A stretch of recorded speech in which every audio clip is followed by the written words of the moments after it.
Hey guys, welcome back to Mr. D's Tech News and Reviews. Today we're taking a look at this gorgeous monitor, the Asus PG348Q, and this thing is fully loaded with features. As you can probably already tell, it's an ultra-wide monitor that came with a 21:9 aspect ratio, which is wider than what most of us are used to with a standard 16:9 aspect ratio. It has a resolution of 3440 by 1440, which is sharper than lower res ultra-wide models that come in usually with a 2560 by 1080 resolution. And this specific model has a 34-inch screen, meaning that you're going to have a decent sized desk to accommodate this behemoth. The dimensions are 12.6 by 37.1 by 20 inches, and keep those 12 plus inches in mind since that's how much space the legs cover from the back to the front. So you want to make sure, once again, that your desk is large enough to fit that plus all your peripherals in front of it. Once the monitor and the stand is installed, this puppy weighs almost 34 pounds. The PG348Q sports an IPS screen, ensuring that you get amazing colors. The screen comes with a 50Hz limit when using full resolution via an HDMI cable, although if you have an NVIDIA card that allows a DisplayPort connection, you can use that to achieve 100Hz at its full resolution. Also, when utilizing this monitor with an NVIDIA's graphics card, you can take advantage of the built-in GSync capabilities, which I think is huge for gaming, but I'll get back to that in a bit. Moving on with the rest of the different features, it has a 1000:1 contrast ratio, full 100% coverage of the sRGB gamut, which is especially great for all you video editors. The monitor also features All Game Plus tech, which opens up a few options that I'll go over shortly.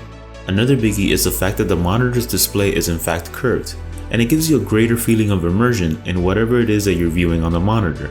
Although, it is worth mentioning that due to this curve, sometimes lines may seem skewed depending on your angle, which is not usually noticeable unless your specific application requires graphic design or AutoCAD, where straight lines are a must. The monitor, while on the stand, is capable of a wide range of movement. It has a response time of 5 milliseconds, which, while not being the quickest out there, is a very respectable response time for gaming. It comes with two 2-watt speakers in the rear of the monitor. It has built-in blue light filter capabilities to help with eye strain. It has 4 USB 3.0 ports for easier device and/or cable management. And at the time of making this video, you can find the Asus PG348Q on Amazon for $1,240. Now, as far as looks, the design of the monitor may not be for everyone, considering it has that robust look that some of us may be used to seeing on gaming monitors. I myself love the aggressive look of the stand and the brushed metal looking bottom bezel, as well as the thin style side bezels. The monitor also has the ROG logo projected down onto the table, and it moves once you turn the monitor in either direction. And speaking of movement, the PG348Q, when it's at its lowest, has a bottom clearance of 61mm, and when it's at its highest, it has a clearance of 172. The monitor's base allows you to swivel the monitor in up to 50 degrees in either direction. And you can tilt the monitor to face downward at -5 degrees, and it can be adjusted to face upward as well, as far as 20 degrees if need be. The GSync sticker on the left side of the monitor is a great reminder of the silky smooth gaming you will experience when playing. In case you're not familiar with GSync, usually monitors have fixed refresh rates such as 60, 100, or 144 Hz, to mention a few.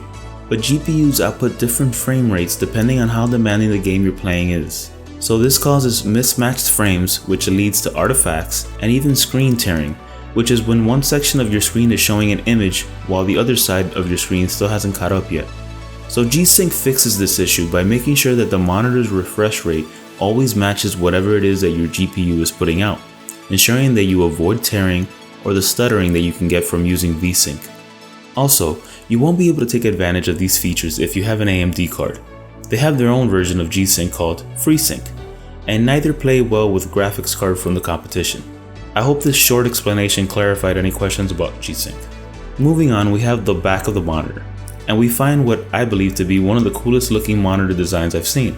It has a bunch of intricate lines and geometric shapes leading you to the middle where the base connects. On the left, you have the OSD controls, and they feel great. You have a joystick button on the top that helps you maneuver through the menus. Below that, you have the exit button. Next is the Game Plus features button, then the turbo button that allows for a quick switch between 100Hz and 60Hz and vice versa, and finally the power button. On the sides on the bottom, you'll find two vents, and these are the speakers, but to be honest, these really are no good, so make sure you already have some decent speakers. On the back, you'll also find a panel that can be removed by simply pulling it off to reveal the monitor's I/O. Here you find a DisplayPort 1.2, an HDMI 1.4, a USB 3.0 upstream, and 4 USB 3.0 downstream. It will be necessary to have the upstream connected to the PC if you want to use the other 4 USB ports for peripherals. Then, on the other side, you can see that the gray button sticking out is the release for the monitor to be removed from the stand. Next, you have the headphone jack, and finally you have the port for the power. On the stand, you can remove the side panels to reveal some thumb screws that allow you to separate the legs from the rest of the stand. The OSD on the PG348Q is one of the easiest and most intuitive I've ever used. Everything is very easy to reach and find. So I'm going through all the settings so you can get an idea. When it comes to the overclocking, you just need to turn it on and then choose a value from 75 to 100. Once you have chosen, your monitor will restart with a new overclock speed. In the Game Plus settings, you'll find a few options. The first being different crosshairs that can aid in first-person shooters. Then we have timers that you can set to see how fast you and your team can complete a raid. And finally, it has a built-in FPS counter that'll pop up on the upper right corner. I tested the monitor at UFO motion to confirm that I had a steady 100 FPS. All of the extra real estate really does help in most situations, and when you're video editing, the more space the better. And it's also a great thing to have while playing video games, since the high refresh rate in combination with the GSync ensures that you'll love how whatever you're playing looks like. Even most of your favorite movies and shows look great in ultra wide, even if they aren't usually available that way. I'm going to show you two extensions that you can add to Chrome so you can enjoy wider viewing angles. First of all, you have the ultra wide display for Netflix, which does just that.